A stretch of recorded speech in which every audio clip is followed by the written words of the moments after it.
ஓம் சாய்ராம். ஜெய் சாய்ராம். அன்பு சாய் சொந்தங்களுக்கு உங்கள் சாய்ராம்ஜி வண்டலூர் வழித்துணை சாயப்பா கூட்டு பிரார்த்தனை கோபுரத்திலிருந்து உங்களுக்காக பேசுகிறேன். ஷீரடிக்கு போக முடியல, நேரம் இல்லை அப்படின்னு நிறைய பேர் இருப்பாங்க. பணம் இருக்கும், ஃப்ளைட்டில் போகலாம், ஆனால் துணைக்கு ஆள் வர மாட்டாங்க. வயசாக இருக்கும், பணம் இருக்கும், எழுந்திருக்கவே முடியாது. நிறைய பிள்ளைங்க பெட்லேயே படுத்திருப்பாங்க. என்ன பண்ணுவாங்க? அவங்க எப்படி அப்பாவை போய் பார்ப்பாங்க? அது முடியாது. சில பேர் பணம் இருக்கும், நேரம் இருக்காது. சில பேருக்கு நேரம் இருக்கும், ஆரோக்கியம் இருக்கும், பணம் இருக்காது. இப்படி மாறி மாறி இருக்கும். ஆனால் ஷீரடிக்கு மட்டும் இல்லை, இப்போ சொல்கிறது நம்ம ஷீரடிக்கு பற்றி பேசிகிட்டு இருக்கோம். எனக்கு பணம் இருக்குது, ஆரோக்கியம் இருக்குது, நேரம் சில நேரம் கிடைக்குது, ஆனால் அப்போ கூட போக முடியாது. நான் வண்டலூர் வழித்துணை பாபாவுடைய கூட்டு பிரார்த்தனை கோபுரத்தை நிறுவி 2 வருஷம் ஆச்சு. இப்போ 6 வருஷம் ஆகுது. 2 வருஷம் ஆகிற வரைக்கும் நான் ஷீரடிக்கு போனதே இல்லை. நம்ம கோயிலுக்கு வர்றவங்க எல்லாருமே ஷீரடிக்கு போயிட்டு வந்தேன், இப்போ தான் வந்தேன், பிரசாதம் கொடுப்பாங்க. அடுத்து நீங்கள் எத்தனை தடவை போயிருக்கீங்க, எப்போ போயிட்டு வந்தீங்க அப்படின்னு கேட்பாங்க.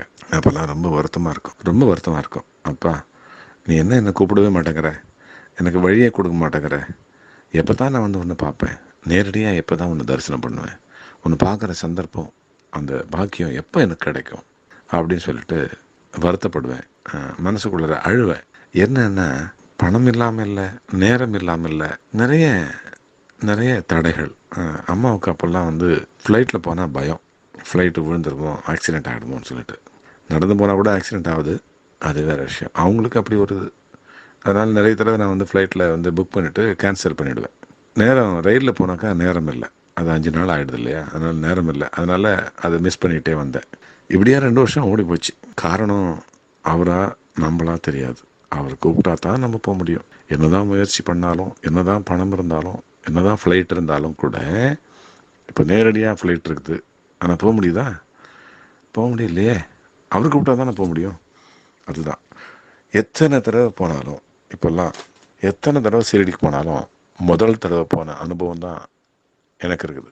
அதை சொல்ல வந்ததை சொல்கிறேன். என்னென்னா, நிறைய பிள்ளைங்க அநேக பிள்ளைங்க காசு இல்லாமல் ஷீரடிக்கு போகாமல் இருக்காங்க. நிறைய பேரை நான் கூட கூட்டிகிட்டு போயிருக்கேன், பணம் நம்மளே போட்டு கூட்டிகிட்டு போயிருக்கேன். இருந்தாலும் எத்தனை தடவை போக முடியும்? நமக்கே நேரம் கிடைச்சா தான் நம்ம போக முடியும். அதுக்கப்புறம் அவங்கள கூட்டின்னு போக முடியும். இப்போ என்னென்னா, இந்த வழிக்கு வரேன். நிறைய பிள்ளைங்க ஷீரடிக்கு இல்லை, வண்டலூருக்கே வர முடியாமல் இருக்கிறாங்க.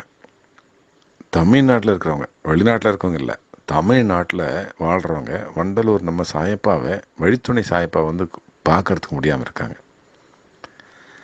இப்போ பாருங்கள், அண்ணா நகர்லேருந்து நம்ம வசந்தி மூர்த்தி இணையர்கள், அந்த தம்பதிகள் இருக்கிறாங்க இல்லையா, அவங்க ஆஸ்திரேலியாவிலேருந்து நம்ம யூடியூப்பை பார்த்துட்டு நம்ம கோயிலுக்கு வரணும்னு அங்கேயே முடிவெடுத்தாங்க.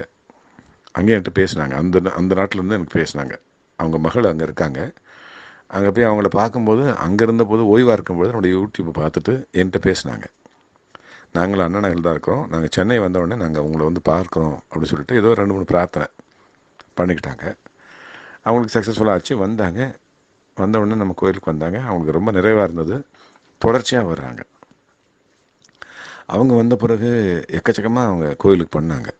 அவங்களே இந்த கிரானைட்லாம் போட்டு, சில அந்த பாத்ரூமில் நல்லா சுத்தம் பண்ணி, அதுக்கு மாற்றி கொடுத்து, அப்புறம் அந்த வாஷ் ஏரியாலாம் கிரானைட் போட்டு, அதுவே கிட்டத்தட்ட 1 லட்ச ரூபாய்க்கு மேலே ஆகிப்போச்சு.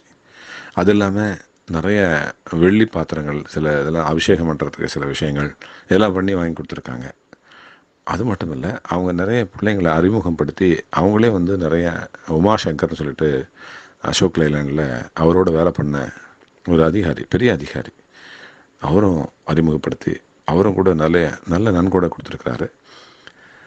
என்ன அப்படின்னா, இது எதுக்கு சொல்ல வரேன்னா, அவங்களால முடிஞ்சுது.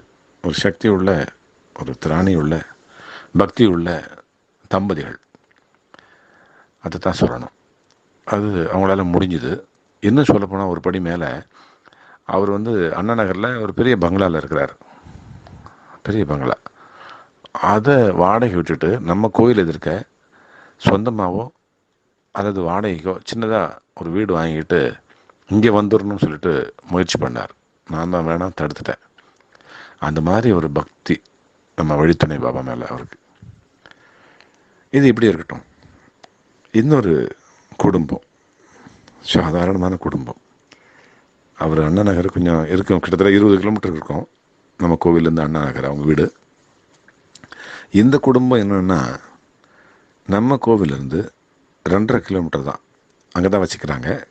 2 பொண்ணுங்க, ஒரு தாய், கைம்பெண். அந்த தாய் கைம்பெண், கணவர் இல்லை, கஷ்டப்பட்டு இந்த பிள்ளைங்களை வளர்க்குறாங்க, படிக்க வைக்கிறாங்க. வீட்டு வேலைக்கு போயிட்டு படிக்கிறாங்க. அந்த சகோதரி கோயிலுக்கு வரணும்னு அடிக்கடி ஆசைப்படுவாங்க. பஸ்ஸில் நடந்து வர முடியாது, நடந்து தான் வருவாங்க, மேக்ஸிமம் நடந்து வர்றாங்க, பஸ் சார்ஜ் இல்லாமல் நடந்து அப்பாவை தரிசனம் பண்ணிட்டு சேவையெல்லாம் பண்ணிவிட்டு போவாங்க. அவங்க பஸ்ஸுக்கு பணம் இருக்காது, பஸ்ஸுக்கு பணம் இல்லாமல் நடந்து வர்றாங்க இல்லையா. சில நேரங்களில் கிடைக்கும் பஸ்ஸுக்கு பணம், சில நேரங்களில் கிடைக்காது. அந்த மாதிரி ஒரு நேரத்தில் அந்த பிள்ளைங்களுக்கு கோவிலுக்கு வந்தாங்க. அவங்களுக்கு ஒரு நல்ல அனுபவம், பாபாவுடைய அற்புத அனுபவம். சில நேரங்களில் மட்டும் இல்லை, எல்லா நேரமும் நமக்கு அற்புதம் தான் அவர் பண்ணுறது. ஆனால் அந்த பிள்ளைங்களுக்கு ஒரு அற்புதம் செஞ்சுருக்கிறார் அந்த நேரத்தில். அந்த அற்புதத்தை நம்மளோட அந்த பிள்ளைங்க பகிர்ந்துக்கிறாங்க. ரொம்ப வயசானவங்க, ரொம்ப அனுபவங்கள்லாம் கிடையாது அந்த பிள்ளைங்க, படிக்கிற பிள்ளைங்க. அந்த பிள்ளைங்க எவ்வளோ அழகாக அந்த அற்புதத்தை சொல்கிறாங்க. ஒரு நிமிஷம்தான் அந்த அற்புதம், அதை கேளுங்க. அது கேட்டால் நமக்கே ஆச்சரியமாக இருக்கும். இதோ அவங்களே பேசுகிறாங்க, கேட்போம். ஓம் சாய்ராம். ஓம் சாய்ராம். என் பேர் ஸ்வாதி. நாங்கள் இங்கே பெருங்குளத்தூர் வழித்துணை பாபா கோயிலுக்கு வருவோம். எப்போவுமே எவ்ரி வீக் வருவோம். அப்படி இருக்கும்போது எப்போவுமே பாபாவுக்கு எங்களால் முடிஞ்சது பிஸ்கெட்டு, அரிசி, எண்ணெய் அந்த மாதிரி வாங்கிட்டு வருவோம் பாபாவுக்கு. அப்படி இருக்கும்போது இன்னைக்கு நாங்கள் பஸ்ஸில் வரதுக்கு கூட காசு இல்லாமல் இருந்தோம். நடந்து தான் வந்தோம் 1.5 கிலோமீட்டர். அப்படி நான், எங்கள் அக்கா, எங்கள் அம்மா நடந்து வரும்போது கீழே 50 ரூபாய் இருந்துச்சு. ஆனால் நான் அது 50 ரூபாய் நினைக்காம ஏதோ சும்மா பே பண்ணணும்னு நினச்சிட்டு மிதிச்சிட்டு போயிட்டேன். அப்புறம் சரி பரவாயில்ல, திரும்பி போய் எடுத்து பார்த்தா அது உண்மையாகவே 50 ரூபாவாக இருந்துச்சு. நான் பாபாவுக்கு ரொம்ப தேங்க்ஸ் சொல்லிக்கிறேன். அதை நாங்கள் பாபா கொடுத்த கிஃப்டாக நினச்சிக்கிட்டு பாபாவுக்கு பிஸ்கெட் வாங்கிட்டு வந்தோம். நாங்களும் கொஞ்சம் டீ சாப்பிட்டு அப்புறம் வந்தோம். அதுக்காக ரொம்ப தேங்க்ஸ் பாபாவுக்கு. பாபா எங்களுக்கு பிஸ்கெட் காசு மட்டும் கொடுத்தது இல்லாமல் இன்னும் நிறைய செய்வாருன்னு நம்பிக்கையாக இருக்கும். நீங்களும் பாபா மேலே நம்பிக்கையாக இருங்க. ஓம் சாய்ராம்.